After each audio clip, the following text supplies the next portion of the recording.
गुजरात के मोरबी जिले में हुए पुल हादसे ने पूरे देश को झकझोर दिया। कोई अपनों के शव हाथ में लिए बिलख रहा है तो किसी को अब भी हादसे में लापता हुए अपनों की तलाश है। मच्छू नदी पर बने मोरबी पुल हादसे के बाद से ही देश भर में इस तरह के पुलों को लेकर चर्चाएं जोरों पर हैं। ऐसे में आप भी जानना चाहते होंगे कि आखिर ये सस्पेंशन ब्रिज क्या होते हैं। आज हम आपको देश के 5 ऐसे सस्पेंशन ब्रिज के बारे में बताएंगे जो मोरबी की तरह तार के सहारे झूलते हैं। दरअसल सस्पेंशन ब्रिज सीमेंट या ईंटों के खंभों पर नहीं टिकते, बल्कि ये केबल के सहारे जाते हैं। यही वजह है कि इस ब्रिज को हैंगिंग ब्रिज भी कहा जाता है। हालांकि तकनीकी तौर पर इस तरह के ब्रिज को सस्पेंशन ब्रिज कहा जाता है। भारत के टॉप 5 सस्पेंशन ब्रिज। भारत के सस्पेंशन ब्रिज यानी झूलते हुए ब्रिज की बात हो रही हो तो उनमें पहला नाम कोलकाता के हावड़ा ब्रिज का आता है। हावड़ा ब्रिज का निर्माण आजादी से पहले साल 1936 में शुरू हुआ था और 6 साल के बाद साल 1942 में पूरा हो गया।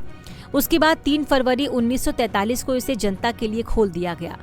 इस ब्रिज को बनाने में 26,500 टन स्टील का इस्तेमाल किया गया, जिसमें 23,500 टन स्टील की सप्लाई टाटा स्टील ने की थी। उस समय यह पुल दुनिया में अपनी तरह का तीसरा सबसे लंबा ब्रिज था। साल 1965 में कवि गुरु रविंद्रनाथ के नाम पर इसका नाम रविंद्र सेतु रखा गया। द्वितीय विश्व युद्ध के दौरान दिसंबर 1942 में जापान का एक बम इस ब्रिज से कुछ दूरी पर ही गिरा था, लेकिन यह ब्रिज तब भी ज्यों का त्यों ही खड़ा रहा जैसे आज है। देश का दूसरा सबसे बड़ा झूलता हुआ पुल राजस्थान का कोटा हैंगिंग ब्रिज है। कोटा हैंगिंग ब्रिज का निर्माण साल 2007 में चंबल नदी पर शुरू हुआ था। 2 साल बाद साल 2009 में ब्रिज के दूसरी ओर निर्माणाधीन पिलर गिरने से 48 मजदूरों की मौत हो गई थी, जिसके बाद काम की गति धीमी हो गई। 277 करोड़ 67 लाख की लागत से बना ये 6 लेन हैंगिंग ब्रिज है। इसके भीतर 2.5 मीटर चौड़ा ऊंचा सुरंगनुमा होलो सेक्शन है, जिसमें एक हाथी घूम सकता है। हैंगिंग ब्रिज चंबल नदी से 60 मीटर की ऊंचाई पर है। ये 80 केबलों पर टिका हुआ है। प्रधानमंत्री नरेंद्र मोदी ने 19 अगस्त 2017 में इसका उद्घाटन किया था। देश का तीसरा सबसे बड़ा सस्पेंशन ब्रिज कोलकाता का विद्यासागर सेतु है।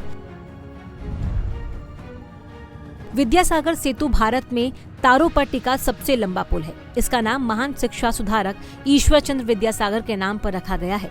20 मई 1972 को तत्कालीन प्रधानमंत्री इंदिरा गांधी ने इस ब्रिज का शिलान्यास किया था, लेकिन 7 साल तक इस पर काम शुरू नहीं हो पाया था। 20 वर्ष के बाद 10 अक्टूबर 1992 को हुगली रिवर ब्रिज कमीशन ने इसे चालू कर दिया। इसके निर्माण पर 3.88 अरब रुपए का खर्च आया था। इसकी लंबाई 823 मीटर है। इस पुल से रोजाना करीब 30,000 वाहन गुजरते हैं, जबकि इसकी क्षमता 85,000 वाहनों की है। यह हुगली नदी पर निर्मित दूसरा पुल है, जबकि हुगली नदी पर बने पहले पुल को हावड़ा ब्रिज के नाम से भी जाना जाता है। वहीं देश का चौथा झूलने वाला ब्रिज योग नगरी ऋषिकेश का लक्ष्मण झूला है। लक्ष्मण झूला उत्तराखंड के 2 महत्वपूर्ण गांव, एक टिहरी गढ़वाल जिले में तपोवन और पौड़ी गढ़वाल जिले में जोग को आपस में जोड़ता है। ये पूरा पुल लोहे से बना हुआ है, जो कि 450 फीट लंबा और नदी से 70 फीट की ऊंचाई पर स्थित है। 1889 तक इस खास पुल का इस्तेमाल एक गांव से दूसरे गांव तक जाने के लिए किया जाता था। हालांकि वर्ष 1924 में आई बाढ़ की वजह से पुल को काफी नुकसान पहुंचा था। खराब पुल को फिर से मजबूती देने के लिए उस समय लोहे के पुल में बदल दिया गया। करीब 100 साल पुराना लक्ष्मण झूला अपनी हिंदू पौराणिक कथाओं की वजह से पर्यटकों के बीच आकर्षण का केंद्र बना रहता है। वहीं देश का 5वां सबसे बड़ा सस्पेंशन ब्रिज उत्तराखंड का डोबरा चांठी ब्रिज है। इस ब्रिज के निर्माण का कार्य साल 2006 में शुरू हुआ।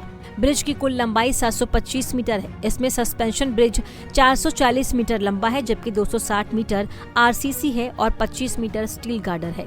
पुल के दोनों किनारों पर 58 मीटर ऊंचे 4 टावर बने हैं। इस पुल पर 15 टन तक भारी वाहन आसानी से गुजर सकते हैं। इस पुल को बनाने में करीब 150 करोड़ रुपए की लागत आई है।